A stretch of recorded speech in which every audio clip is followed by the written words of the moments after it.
میٹھے میٹھے اسٹائم اور مدنی چینل کے ناظرین، مسلمانوں اور غیر مسلمین میں ایک تو واضح ترین فرق اسلام کا ہے۔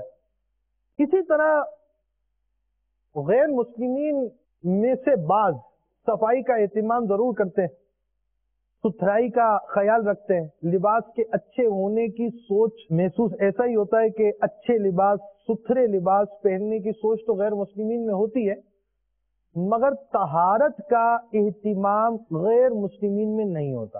طہارت ظاہری صفائی ہی کو نہیں کہتے، طہارت کے کچھ احکام شریعت مطہرہ نے بیان کیے ہیں،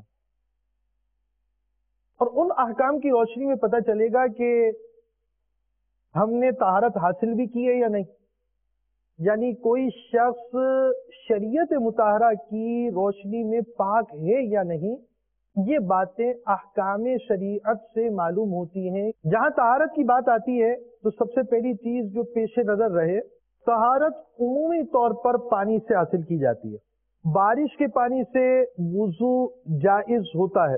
دوسری چیز، اس کے اندر جب چشمہ بن جاتا ہے تو یہ چشمے کے پانی سے بھی وضو کیا جا سکتا ہے۔ اسی طرح برف جمی ہو اور اس کا جو پانی نکلے، اس پانی سے بھی وضو ہو جاتا ہے۔ ندی، نالے، دریائی پانی، کنویں وغیرہ سے بھی وضو کیا جا سکتا ہے۔